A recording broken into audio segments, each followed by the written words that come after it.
Welcome to the deep dive. Today we're zeroing in on a really striking chapter, Nahum chapter 3. Yeah, it's quite something. A powerful prophecy about the destruction of this major ancient city. Known for its power, definitely, but also its Thank- cruelty, right?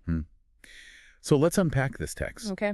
And it doesn't pull any punches. Straight away, it calls it the city of blood. Wow. Okay. Filled with lies, plunder, never without victims, it says. The descriptions are just incredibly vivid, almost sensory overload. Totally. You can practically hear it, can't you? The crack of whips, the clatter of wheels. Galloping horses, jolting chariots. It builds this image of constant violent motion, and then the aftermath. Right. Piles of dead, bodies without number, people literally stumbling over corpses. It's quite grim. It really is a brutal look at this empire's legacy, but, it's not just what it was like, is it? The text digs into the why. Why this judgment? Exactly. It links the city's power, its influence over whole nations, to something inherently rotten. Calls it a mistress of sorceries.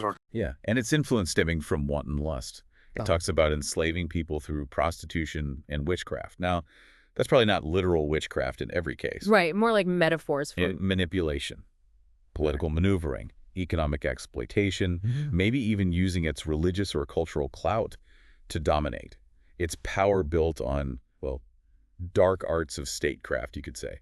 That's a really interesting framing, and the judgment declared against it. Justice stark. Oh, absolutely. Yeah? The text says, flat out, I am against you.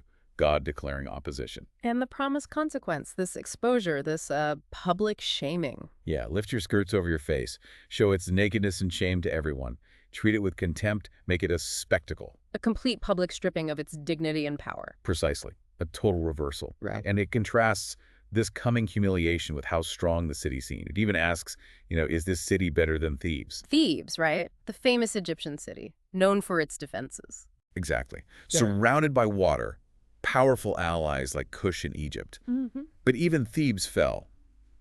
The point is, no city, no matter how mighty, is invincible if it's built on this kind of foundation. So all that perceived strength, the walls, the allies, it's presented as fundamentally fragile. Yeah, like those fortresses it mentions, like fig trees. Ah, the figs, right. Yeah, first ripe fruit, you just shake the tree and down they come. Easy pickings. And the gates just flung open for the enemies. It even describes the troops becoming like women, a real sense of collapse from within. It is. And then there's the comparison of its officials and guards to locusts. That's quite a picture. Locusts, how so? Well, they settle on the walls when it's cold. They're there. But as soon as the sun comes out, the heat's on. Poof, they fly away. Gone without a trace. Exactly. No one knows where they went. It suggests leadership and forces that are ultimately unreliable. They disappear under pressure. Wow. So the prophecy builds to this final state. An incurable wound, a fatal injury, no coming back. No recovery possible. And then that final chilling detail.